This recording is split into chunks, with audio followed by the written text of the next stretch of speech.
Hey folks, it's GDP, back for another edition of GDP and the Pig. I'm GDP. That's my pig. It's a very big pig back there. And you notice this is a little bit of a throwback edition because I've got my luxurious bathrobe on, as you might remember.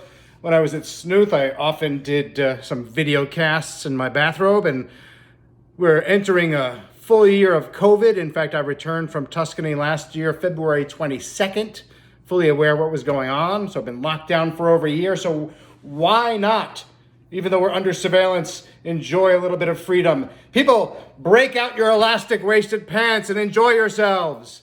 And to that extent, go and get a good bottle of wine, but don't buy these wines. That's what I'm here to tell you today. I'm here to report, sadly, on the demise of several bottles of wine. As you might know, if you follow me on Facebook, I recently reorganized my cellar and I found approximately 4 cases of old and some not so old Barolo that to my eye was toast.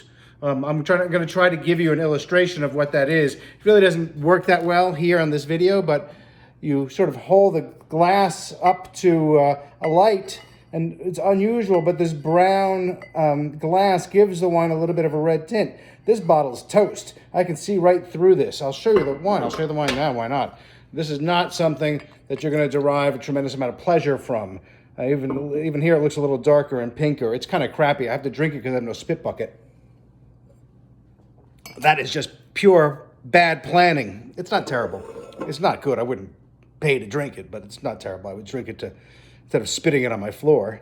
This bottle is more violet than red, and this is a perfectly normal, solid bottle of 78 Barolo. These are Cerretto Barolos. This is not a reflection on the producer. This is a reflection on storage. This is the 78. And here you can see, certainly you can tell it's darker. You can see it's kind of red. And this I'll drink willingly. So what's the point of all this? The point of all this is I have 3 bottles of 1970 Barolo that were fabulous once upon a time. And due to poor storage, and this is not really, it's maltreatment in a way, but it's not like hardcore maltreatment. These bottles of wine were stored in a living room or in a kitchen or someplace where they were consistently exposed to temperatures in the ranged into the 80s, let's say, most likely. I mean, for example, this is the Zoncetta. I don't want this one, but this is the Pittatore Canubi. Beautiful wine normally. And if it was really mistreated, it would smell more oxidized, and it really doesn't smell as oxidized, as broken down as you would expect. It sort of has the skeletal signatures of Barolo. It's got soil tone, it's got a little tar, it's not floral, there's a little bit of fruit.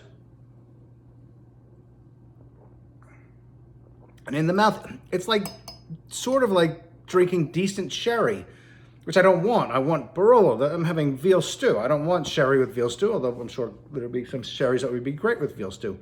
So this is one of the pitfalls of today's world, of buying old wine, particularly in the time of COVID, when we're not buying old wine in the store, but we're just ordering it online. If I had gone into a store and looked at this wine, I would have said, I'm not going to risk the $100 and $150 per bottle that these wines cost, because it just doesn't look like it's going to be a decent bottle of wine.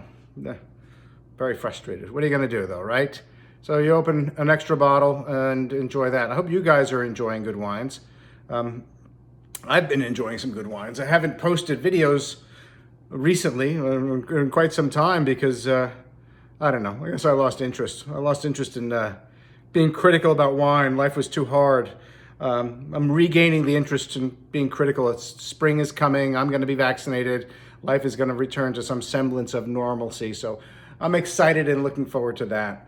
I don't know what my next video is going to be. Hopefully it'll be something more positive than shitty wines you shouldn't buy. Although a video telling you which wines are shitty and that you shouldn't buy is arguably more valuable than a video saying, buy this wine, it's great.